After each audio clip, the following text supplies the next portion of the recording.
Hello tacticians, lots of exciting news coming out at the moment, but today we're going to be focusing on this chap here.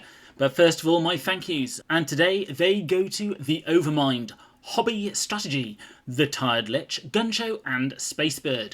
All of you have used my friend code and it is very much appreciated as it really does help me out. So thank you very much indeed. Now let's get to Ragnar, Wolf Lord of the Blackmanes. If you are lucky enough or well prepared enough, you will be unlocking this guy from the legendary event. If we start with his traits, he has Beast Slayer. Now this isn't something new, we have seen this on one of the orcs in the past, but it basically means he will deal an additional 20% melee damage to big targets and vehicles.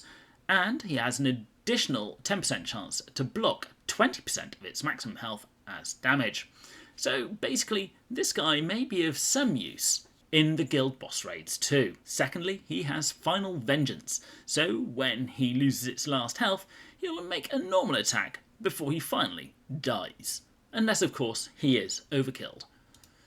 And finally, he has Rapid Assault, a trait we've just seen added to one of the Black Templar.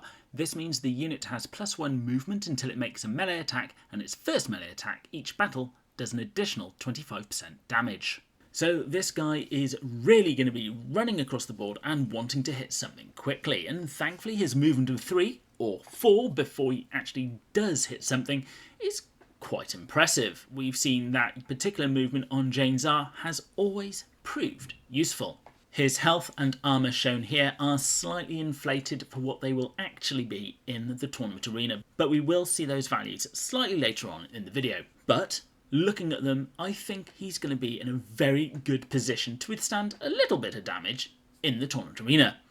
His damage does initially seem low until you realise he is the first person to have 7 attacks, and of course this is actually increased up to 9 when we have a look at his passive ability. So let's look at his abilities. His active ability, War Howl.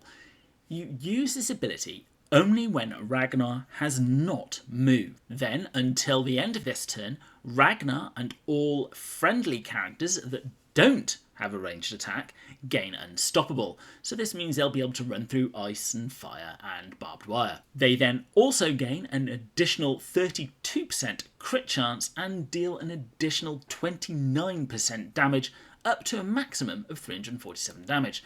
Again, these values are higher than what they will be in the tournament arena because it's levelled back to the rare rarity, but that is still a lot. This guy will be running with the likes of Ulf, the updated Black Templars, Jane Czar, and even the Winged Tyranid Prime will be benefiting from this.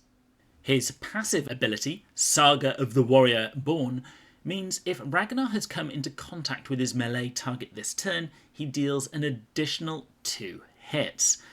That's what I meant earlier. He actually has 9 hits, not 7, because you'll be able to move him every single turn. And his critical hits deal an additional 139 crit damage. So let's have a look at him in action. So here we are in a completely made up tournament arena where we've only got 3 aside. And if we look at Ragnar's skills, as I said earlier, these are slightly lower than what we saw before. And that's because it's restricted to the rare rarity. And obviously if you're using common or uncommon tournament arenas, then it'll be even lower than this. But at the rare rarity, you're looking with the War Howl an extra 25% crit chance and an additional 29% damage up to the maximum. And with the Saga of the Warrior Born, you still have the extra 2 hits, but the additional crit damage is obviously less than what we saw earlier. So, let's have a quick look to see how Ragnar actually fares. Bear in mind, obviously, that I'm just doing this to test out exactly what can be done. So first of all, let's snipe Ragnar. Okay, there was a block there, and I'm guessing that block was probably mostly down to Ragnar's Beast Slayer, where he has an additional 10% chance to block 20% of his maximum health as damage. So, yes, Calendar shoots, Ragnar shrugs and laughs it off. But let's see if that was a fluke or not, because we're going to move everyone forward, we're going to skip Ragnar's turn, and we're going to have another shot at him with Calendus. And then we'll drop a couple of bombs on him. Okay, we'll stop there because you actually want to see what Ragnar can actually do. But at least you can see here, he can certainly take quite a bit of punishment. And bear in mind, both of them were firing from a higher elevation than Ragnar. That's some survivability. So what about the age-old test of Ray-Vass? Can Ragnar survive the onslaught of a Ray-Vass Overwatch? No. No. Not many characters can, but at least we know. So we've had a little look at defense. What about offense? Well, before he uses Warhowl, if we just look at his attack of 169, we can actually see it's lower than even Thaddeus's armour. So what this means is he's always going to be using the pierce ratio of his attacks, which is only 20%. So that means you're going to take 20% of this 170-ish and apply it to all 7 attacks, which means he's not going to be killing anyone very quickly without much help. The one thing you can see here is obviously with the high ground, it obviously does help out when you attack other characters. As you can see, it's 572, but against big targets, he also has a natural bonus, thanks again to his Beast Slayer trait, where he will do 20% more melee damage to big targets. Unfortunately, it still isn't enough to kill anyone in one go. So let's have a look at what happens when we use the Warhowl. And remember, you've got to do this before you move. So there goes the Howl. And it has increased, respectably so. But you will be relying upon crits to get the job done, even on a character as squishy as Thaddeus. And this is a bit of a shame because we really want Ragnar to kill someone as soon as possible so that we can get Saga of the Warrior Born on the other Space Wolves, and that would really turn Ulf into a killing machine. So let's just try and kill Calendus. We'll move up and take the shot. We're not too worried about taking the shot, thanks again to Beast Slayer.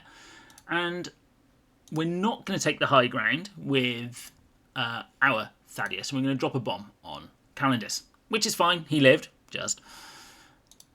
And now with Ragnar, we can attack, takes another hit from Calendus, and again survives down to half. But if we look at Ulf, he now also has not only the Warhowl from Ragnar's ability, but he also has Saga of the Warrior Born, which means when he moves into combat, he will also get an additional 2 hits, and crit hits will deal additional damage. So what we're going to do now, we're just going to skip a turn.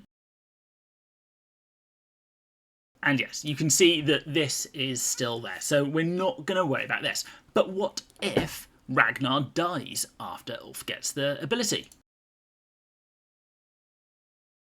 Okay, so Ragnar is now dead, and as you can see, Ulf still has Saga of the Warrior Born.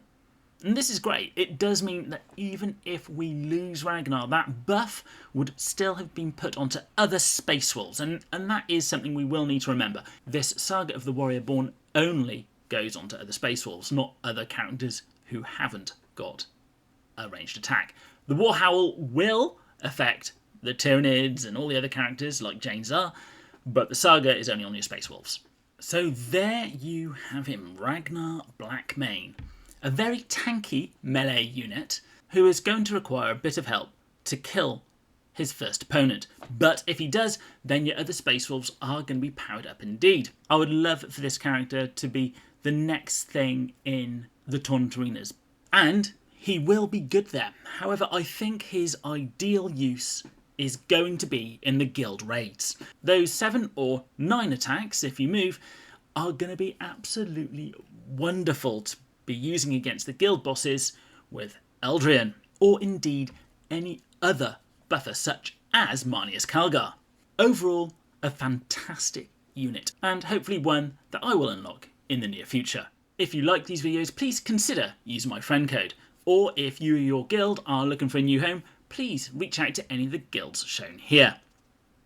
As always, please like, comment and subscribe, and I'll be seeing you, and maybe Ragnar, on the battlefield.